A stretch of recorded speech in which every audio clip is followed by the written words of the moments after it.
رسوخ الجنت ہے جنت کا بازار جس میں چہرے ہیں انسانی، صورتیں ہیں خوبصورت سے خوبصورت، اور بندے کو پورا اختیار ہوگا جیسی صورت چاہتا ہے صرف ارادہ کرے اللہ ویسی شکل بنا دے گا۔ سرجری کے اہتمام کی کوئی ضرورت نہیں ہے، اتنا رب ذوالجلال کا عمدہ نظام ہے۔ وہ سو کے جنت بازار کے اندر، اور باقاعدہ صحابہ کو بڑی اس وقت مسکراہٹ ہوئی جب محبوب علیہ الصلوۃ والسلام نے بازار کا ذکر کیا تو صحابہ نے خوش طبعی میں کہا یا رسول اللہ صلی اللہ علیہ وسلم، جنت میں بھی پھر بازاری ہیں تو پتہ چلتا ہے کچھ خریدیں گے، پیسے دیں گے تو پھر کچھ ملے گا۔ تو محبوب علیہ السلام نے فرمایا نہیں، دینا کچھ نہیں پڑے گا، بس بازار اس لحاظ سے کہا جا رہا ہے جیسے دنیا میں مختلف قسم کی چیزیں بازاروں میں ہوتی ہیں جو لوگوں کی حاجت کے لیے ہوتی ہیں، میں اس لحاظ سے اس کو بازار کہہ رہا ہوں۔ صحابہ تمہیں خریدنا نہیں پڑے گا، میرا مومن، میرا امتی، میرا غلام جنتی تصور کرے رب ذوالجلال سب کچھ خود عطا فرما دے گا۔ اب دیکھیے یہ جنت کے اندر داخل ہونے سے پہلے جو جنت میں اہتمام کیے گئے ہیں جن کا تعلق جنتی کے بدن سے نہیں، پہلے ہی کر دیا گیا ہے، لیکن کچھ ایسی چیزیں ہیں کہ جب جنت میں بندہ داخل ہوگا، اور انشاءاللہ جب ہم داخل ہوں گے اللہ کے فضل سے تو اس وقت وہ اہتمام کیا جائے گا۔ کتنا خوبصورت انتظام ہے۔ سید عالم نور مجسم شفیع معظم صلی اللہ علیہ وسلم فرماتے ہیں جب چلتے چلتے کارواں جنت کے دروازے تک پہنچے گا اور منظر بڑا عجیب ہوگا، وسیق الذین اتقوا ربهم الی الجنۃ زمرا، ادھر سے ڈیلیگیشن جا رہا ہے جنت کی طرف، چہرے نور بھرے ہیں، فرشتے سلام سلام کے نعرے لگا رہے ہیں، اور ادھر سے ازلفت الجنۃ للمتقین، جنت ان کی باہر درخت کی جڑوں کے نیچے سے دو چشمے بہ رہے ہوں گے۔ اب ان دونوں چشموں کی تاثیریں جدا ہیں اور ان کا استعمال جدا ہے۔ رسول اللہ صلی اللہ علیہ وسلم فرماتے ہیں ایک چشمے سے جنتی پانی پیے گا اور دوسرے میں غسل کرے گا۔ آج وہ لوگ جو بیوٹی پارلروں کے چکر لگاتے پھرتے ہیں اور اپنے حسن کی تراش خراش میں اپنی زندگی کا قیمتی ٹائم ویسٹ کر رہے ہیں، اللہ فرماتا ہم نے تمہارے لیے دائمی اہتمام کیا ہے، صبر تو کرو۔ اس وقت کے لیے ہم نے دو چشمے تمہارے لیے بنا رکھے ہیں، اور ان کی کیا افادیت ہے۔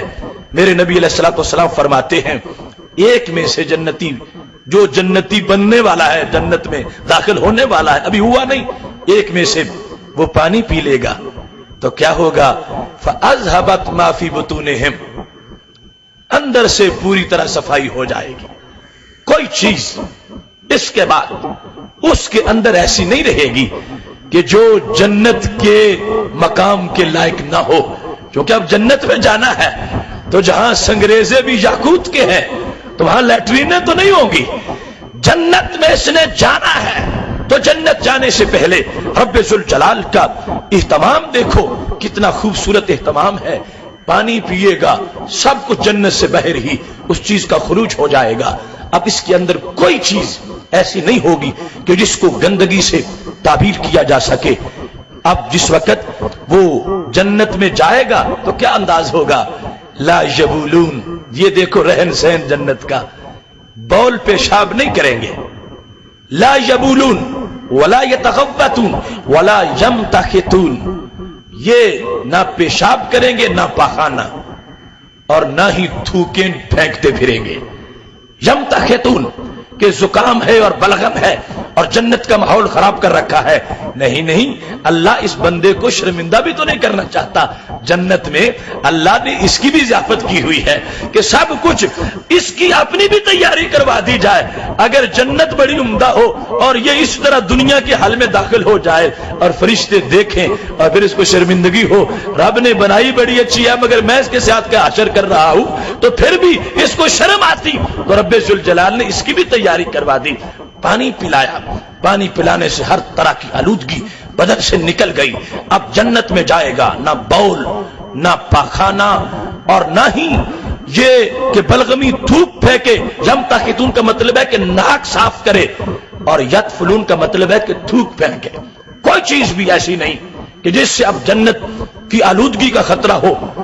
اب اس انداز میں جائے گا تو جنت میں جو کچھ کھائے گا تو پھر وہ آگے اس کے فضلات کہاں جائیں گے؟ تو میرے محبوب علیہ السلام نے فرمایا صرف پسینہ آئے گا، وَرَشْهُمُ الْمِسْكَ، اور وہ بھی کستوری کا ہوگا۔ باقی ساری جو ایسی چیزیں تھیں وہ ختم ہو گئیں۔ اب جنت میں اس کو خود تیاری کروا کے جو رب ذوالجلال نے آگے بھیجنا ہے، اب اس انداز کا ہے کہ پسینہ آئے گا، پسینے میں سب کچھ جو کچھ نکلنا ہے وہ نکل جائے گا، باقی وہ تمام فضلات جو تھے ان کا سلسلہ ختم ہو گیا۔ اور اب جو نکلے گا تو کیا پسینے میں بدبو ہوگی؟ فرمایا نہیں، وہ کستوری کا ہوگا۔ اور اس انداز میں یہ ایک چشمے کی تاثیر ہے، جہاں سے پانی پیا اس پانی نے بندے کے اندر کو پوری طرح صاف کیا، اور اس طرح محیر العقول انداز کے ساتھ کہ جس کا کوئی بندہ تصور بھی نہیں کر سکتا۔ ابھی دوسرا چشمہ جنت سے بہر باقی ہے، جس کے جنت بہر یہ کچھ ہے، اس جنت کے اندر کیا کچھ ہوگا۔ اب اس دوسرے چشمے سے پانی نہیں پیتا، اس میں غسل کرتا ہے۔ جس وقت غسل کر لے تو کیا محبوب علیہ السلام فرماتے ہیں فجرت علیہم ندرۃ النعیم، ایک دائمی تازگی اس چشمے نے اس کے چہرے پہ لگا دی، پورے بدن پر ایک رونق، لذت، اور ایسا کہ آج لوگ کولڈ کریم اور اس طرح کی چیزیں استعمال کرتے ہیں، وہ ندرہ نعیم نور کا ایسا سلسلہ ہے کہ جس وقت انسان وہاں پہ غسل کر لے گا اس کے بعد کیا ہوگا؟ رسول اللہ صلی اللہ علیہ وسلم ارشاد فرماتے ہیں فلن تغیر ابشارها بعدها ابدا، کبھی بھی اس کے بعد اس کی کھال جو ہے وہ میلی نہیں ہوگی، چمڑا اس کا میلا نہیں ہوگا۔ لن تغیر ابشارهم، ان کے چمڑے کبھی بھی اب محسوس نہیں کریں گے کہ اب اتنے دن ہو گئے میرا بدن میلا ہو گیا ہے۔ ایک بار کا غسل دائمی طور پر ہر آلودگی کو دور کر دے گا۔ ولن تشأس اشعارهم، اور کبھی بھی ان کے بالوں کی کنگھی ماند نہیں پڑے گی، ہمیشہ کی کنگھی دائمی۔ چشمے میں غسل کیا، دائمی لذت، دائمی رونق، دائمی تازگی چہرے کو، بدن کو مل گئی، اور اس کے ساتھ ساتھ اس انداز میں اس کو رب ذوالجلال نے کنگھی کروا دی ہے۔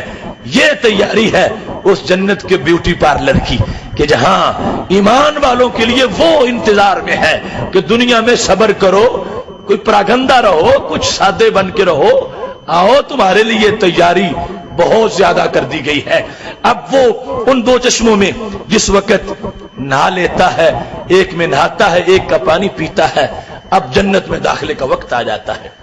ذرا چشم تصور سے وہ منظر دیکھو جو بریلی کے تاجدار نے کہا تھا صبا وہ چلے کہ باغ پھلے، وہ پھول کھلے کہ دن ہوں بھلے، لوا کے تلے ثنا میں کھلے، رضا کی زبان تمہارے لیے۔